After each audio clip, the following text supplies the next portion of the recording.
Capítulo 104 Vermes gigantes da terra. Eu, Kyoran. Assim que chegamos, caímos em cima da laje de uma casa com 3 andares. Eu não tive muito tempo para ficar analisando a cidade. Pessoas estavam sendo atacadas pelo que pareciam ser minhocas escuras gigantes, haviam várias delas espalhadas pela cidade. Notei que pelas ruas haviam vários buracos no chão, provavelmente era daqueles buracos que elas haviam saído. Antes de mais nada, eu saltei da laje conjurando minhas 2 espadas. Um homem adulto havia acabado de cair na rua, teve sua perna atacada e quebrada por um dos chifres de uma minhoca deitada que avançava contra ele. Quando cheguei tomando a frente do homem, a minhoca escura estava levantando a parte de baixo da frente e ficando ainda maior. Em tamanho deitada ela tinha cerca de 1,5 metro em espessura, uns 6 metros, tinha algumas ainda maiores. Todo o corpo delas deitado era preto e escuro com algumas dobrinhas como uma lagarta, só que em vez de ser mole e fácil de quebrar, o casco era duro, mais duro do que seria uma rocha. Pude ver uma titã do grupo de Carla bater uma clava de pontas e perfurar apenas um mísero pequeno buraco na pele de outra minhoca, na parte do meio das costas. A minhoca da minha frente havia levantado a cabeça para cima, levantando junto, quase metade do seu corpo. Ela ficou em pé dessa forma e avançou mais alguns passos contra nós. Com a parte de baixo levantada agora eu via uma boca redonda cheia de dentes que se mexiam como garras de fora para dentro, tentando mastigar algo invisível. Junto a essa estranha mastigação, soltava um líquido escuro que escorria pelo seu peito amarelo cheio de pequenos músculos devido às várias camadas de pernas ossudas como garras. As pequenas pernas levantadas se mexiam sozinhas também no ar, talvez demonstrando que estava prestes a me atacar. A boca dela era tão grande que poderia engolir até 2 pessoas simultaneamente. Não havia apenas dentes para fora, por dentro da boca, estava cheio de pequenos dentes, o que deixava ela ainda mais monstruosa. Minha perna! Eu não consigo fugir!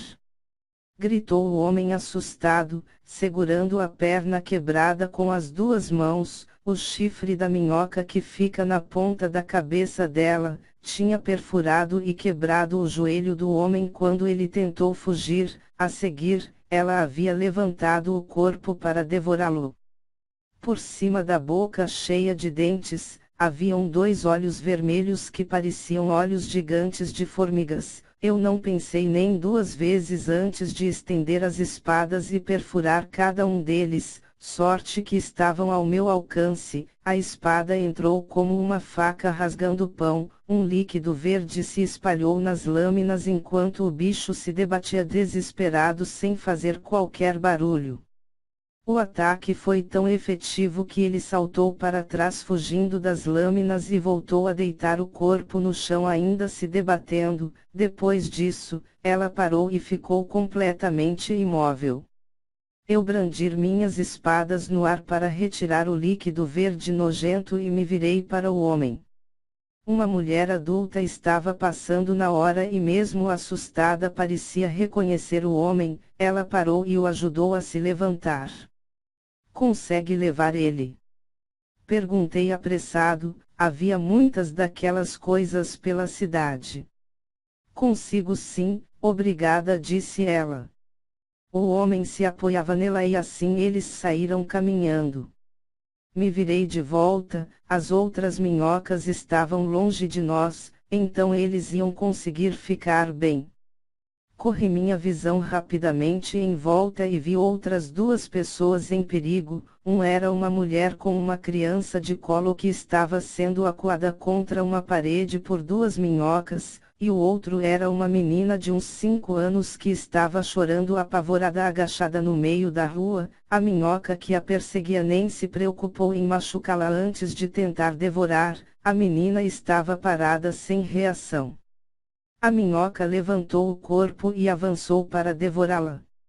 Usei minha benção e passei a toda velocidade agarrando a menina embaixo do braço e tirando ela de perto da minhoca, levei para a frente do esconderijo metálico oval, ó globo de metal, onde várias pessoas tentavam entrar desesperadas. Tudo era controlado por 2 guardas humanos que faziam proteção da entrada, tendo como armamento lanças longas metálicas e armaduras pesadas. Eles gritavam e pediam que as pessoas formassem filas. Embora isso não estivesse funcionando, as pessoas se empurravam para descer as escadas o mais rápido possível até derrubando outras pessoas. Deixando a menina perto deles, dei meia volta, ainda usando minha benção corri para salvar a mulher com a criança de colo que estava cercada por 2 minhocas na parede de uma casa. Uma das minhocas já estava balançando a cabeça e avançando com seus chifres na tentativa de quebrar as pernas da mulher e imobilizá-la. Cheguei a tempo já com Aura nos pés. Apliquei um chute com toda a força que pude usar no meio do corpo da minhoca que já estava tentando atacar a mulher. Não achei que seria tão efetivo quanto foi, mesmo acertando a parte preta e reforçada dela. A minhoca se dobrou como uma tiara e foi lançada no ar voando alguns metros e depois se chocou contra o muro da cidade, bateu e destruiu a parede caindo pelo lado de fora. Ela ficou tentando se levantar porque tinha ficado de cabeça para baixo, a outra do lado se virou para mim ao mesmo tempo que eu fazia minha aura correr para as espadas. Então, antes mesmo dela balançar os chifres contra mim, saltei pulando em cima da cabeça dela e apunhalei as 2 lâminas cobertas de aura no couro duro dela, na mesma altura que ficariam seus olhos. As lâminas entraram com uma certa relutância a princípio, depois de penetrar os 2 primeiros dedos que demorou cerca de 3 segundos, as lâminas então entraram facilmente onde eu fiz cada uma delas ir até o punhal. A minhoca lutou levantando furiosamente a cabeça e balançando no ar para me tirar de cima. Já era tarde demais. Eu apenas desfiz as espadas ainda na minha mão e saltei de lado saindo de cima dela. Um líquido verde se espalhou fluindo do buraco feito na cabeça dela e então ela parou de se mover. Ah! Socorro! Alguém me mate! Uma mulher gritava do outro lado. Quando me virei vi ela sendo devorada por uma minhoca grande que mastigava a cintura dela para baixo, destroçando todo o corpo dela sem a menor piedade. Então eu vi, Joe, Beatriz e outros instrutores parados assistindo a cena sem moverem um dedo. Todos os titãs estavam ocupados com uma coisa ou outra. A mulher não podia mais ser salva. Daquele jeito, até eu chegar nela só teria sobrado sua barriga para cima. Não era por menos que ela estava pedindo para ser morta. Irko, acabe com o sofrimento dela. Gritei para ele. Irko tinha se virado e estava paralisado diante da cena, talvez por ser a primeira vez que ele estivesse em um campo de batalha real. Mesmo assim ele entendeu o que eu disse, levantou o arco fazendo surgir a flecha de energia branca e atirou na mulher. A flecha perfurou vários dedos na testa dela. Na mesma hora seus olhos perderam o brilho, ela parou de gritar e continuou sendo devorada pela minhoca. Pelo menos agora não estava mais se destruindo de dor e sofrendo. Ataque os olhos dela, Irko. Os olhos. Gritei e já tive que me virar e correr para ajudar Carla que tinha acabado de ser atropelado por uma minhoca que saltou por cima dela. Eu reconheci porque ela estava gritando. Quando cheguei para ajudar Carla, ela estava presa por baixo da minhoca exatamente na parte da boca do monstro.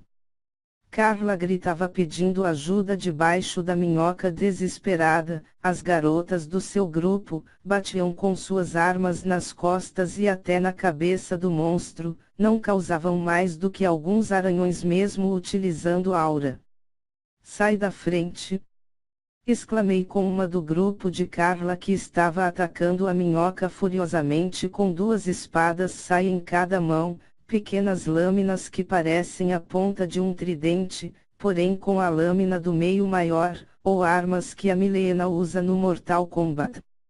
Ela, apesar de estar nervosa, retirou-se de lado, então com o pé direito coberto de uma intensa aura eu chutei a criatura de baixo para cima. A força do chute foi tão forte que a minhoca girou no ar sendo lançada para o alto em lateral. Carla estava de elmo com a cabeça presa na boca dela. Durante o giro ela foi libertada e caiu deitada no chão com o elmo todo coberto por um líquido escuro gosmento.